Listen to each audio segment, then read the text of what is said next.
जाता, दिखाया भी नहीं जाता है।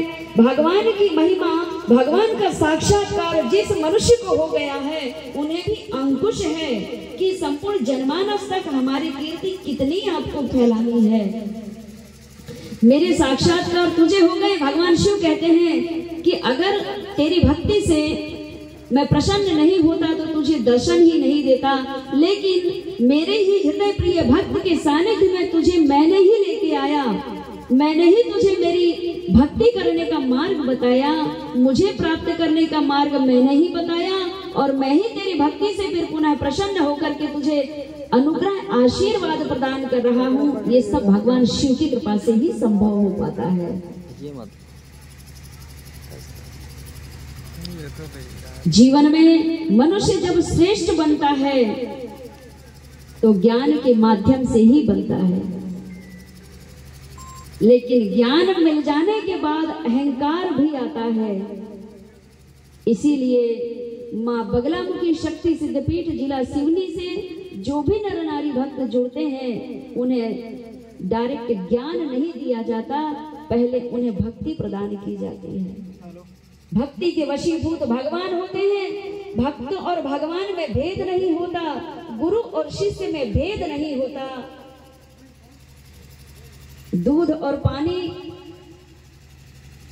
जैसे शिष्य और गुरु अलग अलग है, जिस दिन दीक्षा हो जाती है उस दिन ऐसा मेल हो जाता है जैसे दूध और पानी को एक साथ मिला दिया तो एक साथ दिखता है, फिर किधर दूध किधर पानी समझ में नहीं आता। इसी प्रकार गुरु और शिष्य का रिश्ता होता है। सबसे पहले मनुष्य को भक्त बनना पड़ता है, गुरु सेवा करनी पड़ती है। कुछ भक्तों का कहना है कि मुझे दीक्षा चाहिए माँ। मेरा कहना है कि भक्तों पहले मुझे अच्छे से जान लो, समझ लो, परख लो, और मन में ये भाव भी रखो कि हम गुरु माता को गुरु बनाए तो क्या ये माँ हमारी गुरु माँ बनने लायक है कि भी नहीं है, इनके अंदर कितना ज्ञान है। गुरु की परीक्षा भी ले सकते हैं भक्तों।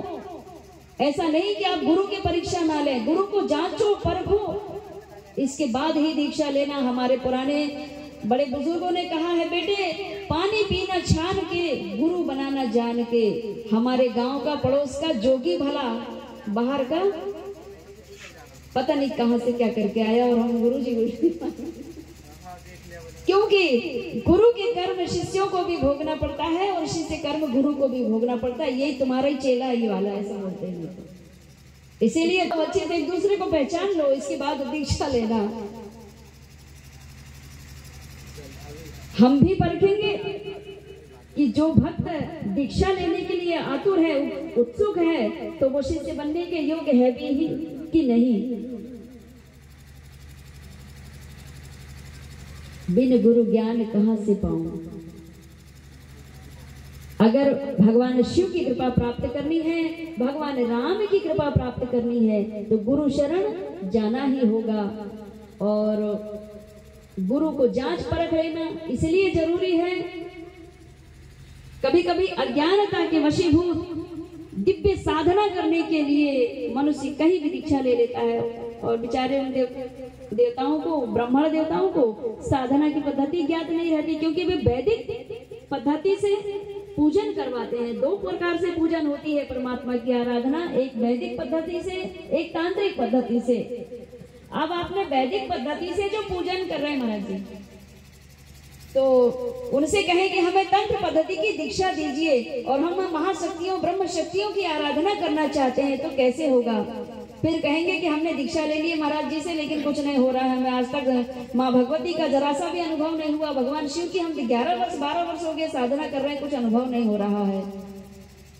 तो इसीलिए बहुत जांच और परख लेने के बाद में हमें दीक्षित होना चाहिए।